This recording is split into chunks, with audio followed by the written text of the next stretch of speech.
Hey, you're watching Half Asian Tarot Queen. Start with this deck. Yeah, like I said, I've been going through this big transition, so I haven't been doing that many readings lately. But this week, there's a lot of stuff coming through. So I don't know.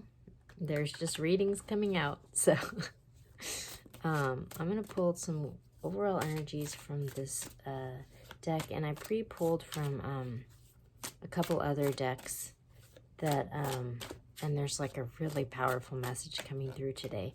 And it's really interesting because it's kind of like a continuation from the reading I did yesterday, which was all about transforming pain into power. I'll put a link here, but yeah, it's sort of like in the reading yesterday, it was just talking about you know, this really difficult situation and having to transform it, but it kind of left you hanging because you're just sort of like, well, you know, how does that work, you know? A little bit. So anyways, this reading seems like it's kind of, you know, the next step in that journey. So we'll see what comes out. Oops, a bunch of stuff that just flew out, so it's kind of too much. So I'm gonna, there you go.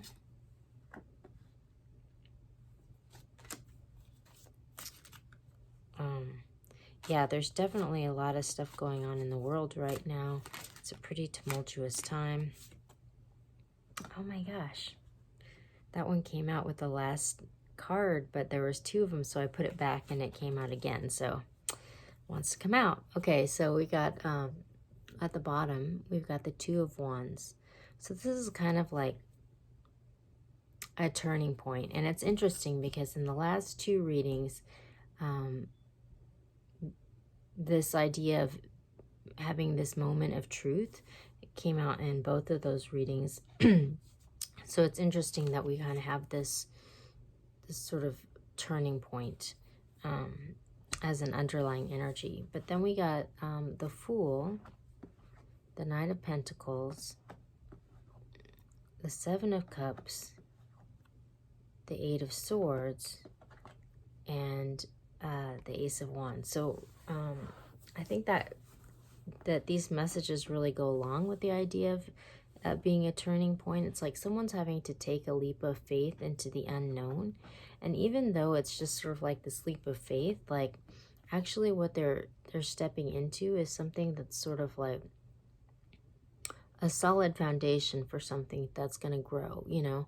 I mean, this actually came out in the last reading too. So yeah, I kind of linked it earlier, but you know, the Knight of Wands like builds things to last. I mean, the Knight of Pentacles builds things to last, like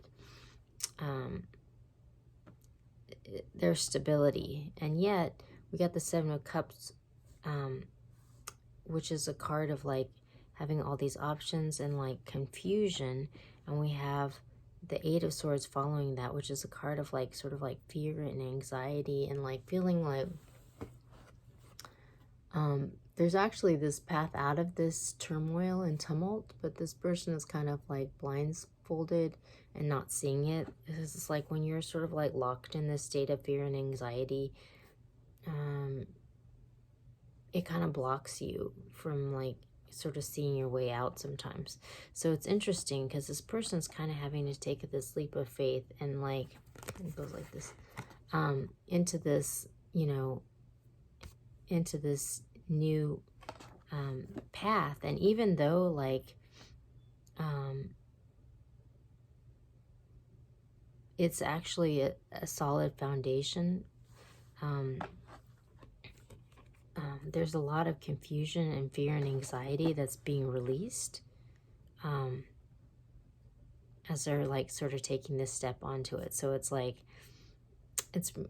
it kind of comes off as like it's a pretty uncharted territory and there's like a lot of anxiety about it. But actually, even though that's the case, there's actually a solid foundation here. So this kind of came out in yesterday's reading too, about having to like have faith, you know, because you're kind of like stepping outside of your own distortions about how the world works maybe, and this is part of what's going to heal. So it's just sort of like there's a lot of, for lack of a better word, crap that's going to have to be released in order to like open up this path.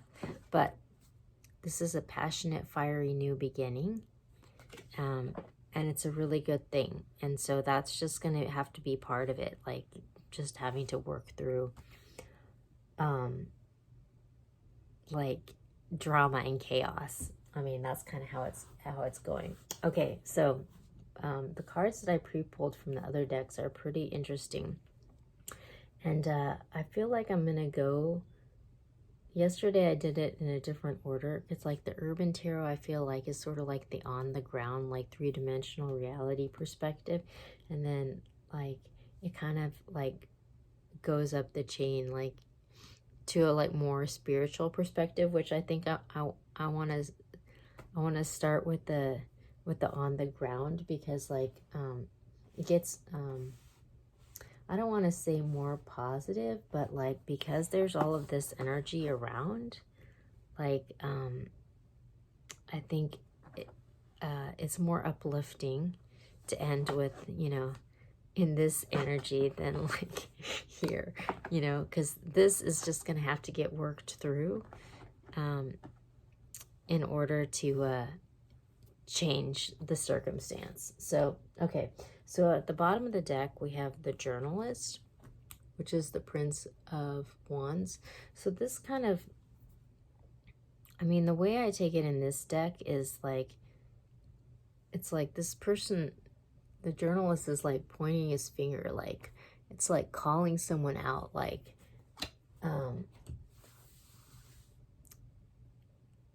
it's almost like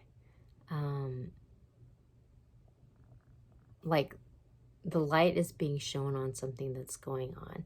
You know, I mean, in the reading from yesterday, it was like all about this truth being revealed. And so it's like, there might be some like nonsense going on, and like, it's being called out. It's like, you're the one doing this, you know, or, so the light has been shed on whatever some situation is, but now it's kind of being blasted out into the world, like it's gonna be known by everyone now, like whatever the situation is. And then we have so we have Fortitude, which is the Nine of Wands. This is the Wounded Warrior card, which is interesting because this came out in yesterday's reading too. The High Priestess, Disappointment, Defeat, the Five of Swords. So this Five of Cups, the Five of Swords. We have the Princess of Cups, which is the costume designer in this deck, and then the Ace of Cups. So this is really interesting because like right in the middle we have the Five of Cups and the Five of Swords. So this is like a lot of like upheaval, you know, which kind of reflects back this, you know, but it's sort of like, it looks like this very spiritual person who's kind of been like manifesting in the background has really been run through the ringer. And this really came through in yesterday's reading too, you know, and so it's almost like this person has really been put through a bunch of stuff, but like whatever that is, like the light's being shed on it. Like this, whoever is like at the root of this issue is like getting called out. And it's interesting because when I pulled up this Journalist, the devil was underneath it. So it's like this toxic situation is like now being commonly known. Like it's no longer like hidden. Whatever this toxic situation that this person has had to deal with. And so that energy is kind of getting released, you know, into the world. And so, you know, part of that is like there's this disappointment because there's like a lot of cups that have been spilled, you know, and so we're kind of having to accept the loss, you know, defeat. So like there's going to be winners and losers in this situation. And like up until now, it's kind of been in this limbo stage where like we haven't really assigned responsibility to, you know, any parties. So it's just been,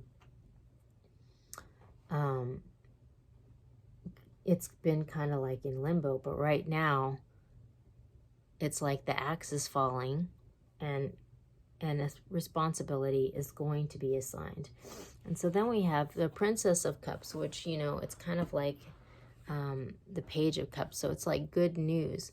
But like this thing about this deck in particular, it's the costume designer. And this card in particular, like reminds me of Cinderella, you know, and she was like all oppressed and she wanted to go to the ball, and like the mice like get together and they like help her to make this ball gown so that she can go, you know. And so like that's this costume designer, it's like she's working sort of in the realm of fantasy because she's building these elaborate gowns and like these costumes for this sort of like fantastic reality, but yet she's living in the real world, you know, because the costume designer is the one who's tasked with like creating this fantasy out of reality, you know.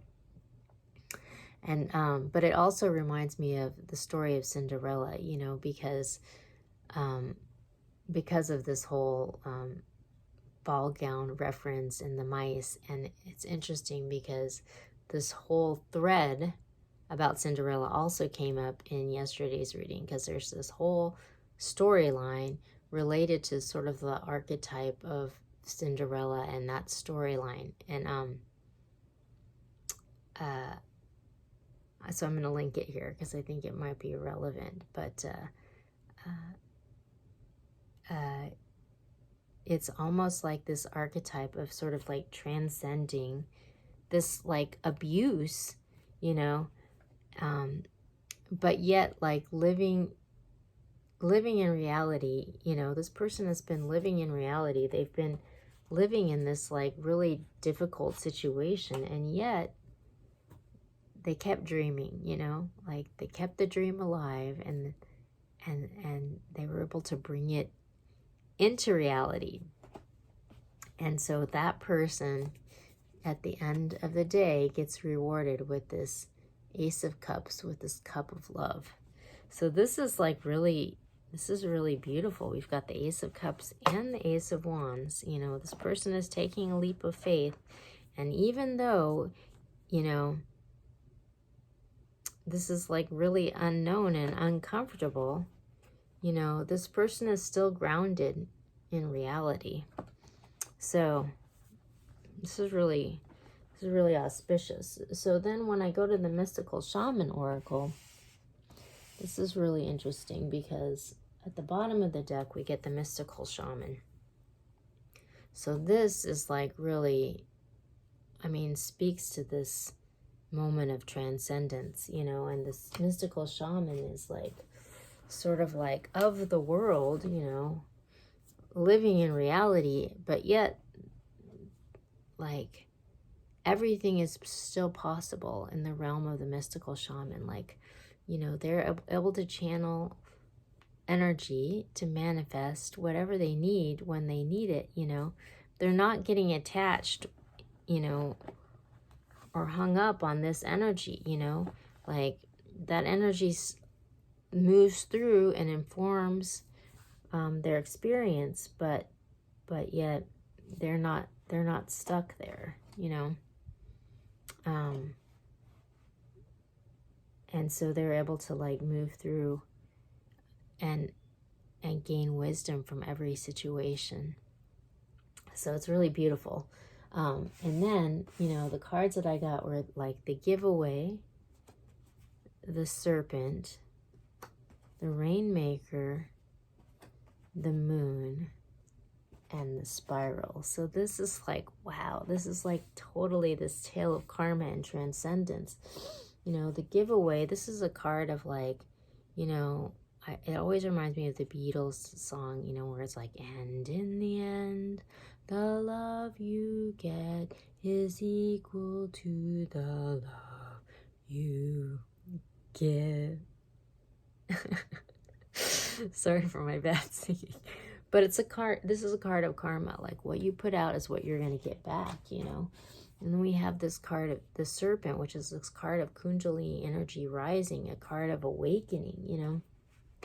It's like a card of transcending whatever this situation is. Like, the situation is being called out, and we're finally able to transcend it, you know. This person is, the Rainmaker is a card of manifesting, and it's a card of being in alignment with the powers of the universe and having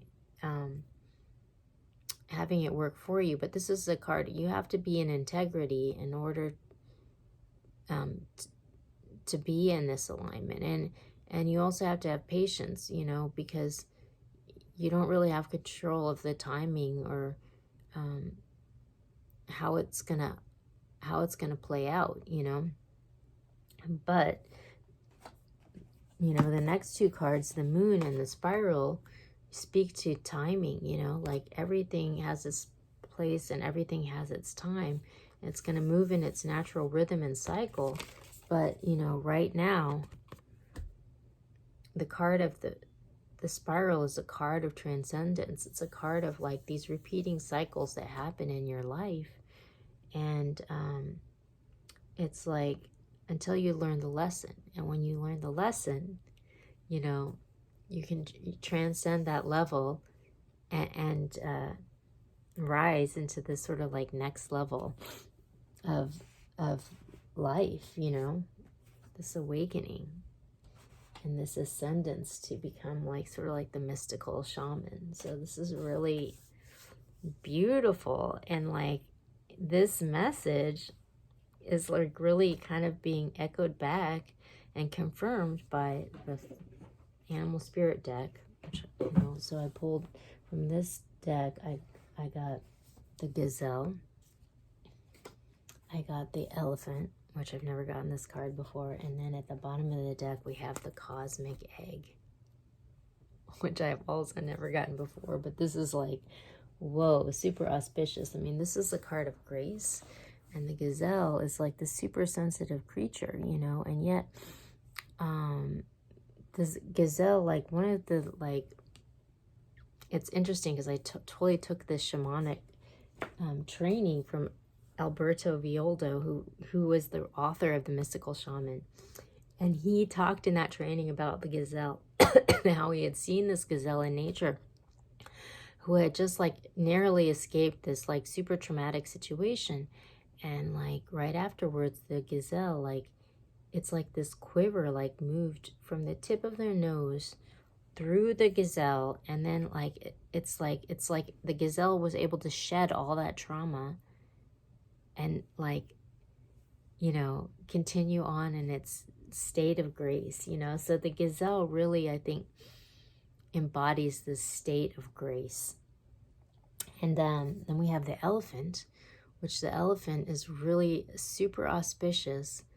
And, you know, like in, like the, I have this yoga deck,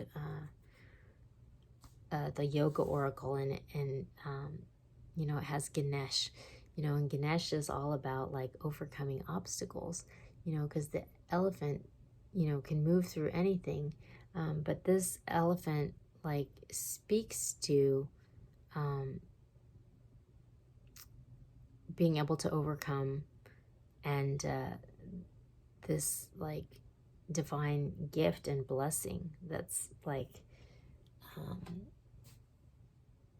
basically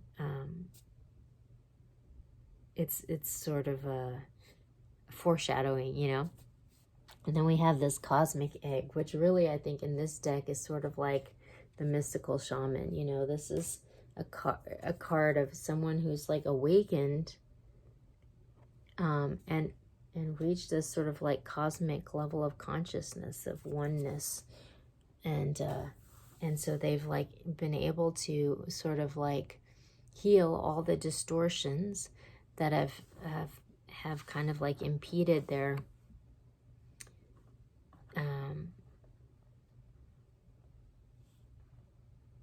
success or in life, and transcended them so that they can, you know, reach this state of abundance. You know, their spirit has been awakened. They walk through life as this mystical shaman. So yeah, like this is really this is a really, really good reading. So I hope this is a message that will be helpful for someone. Super auspicious. And yeah, we'll see if I get some more messages coming through this week, because this week is really coming through super powerfully. But I'll check in again soon.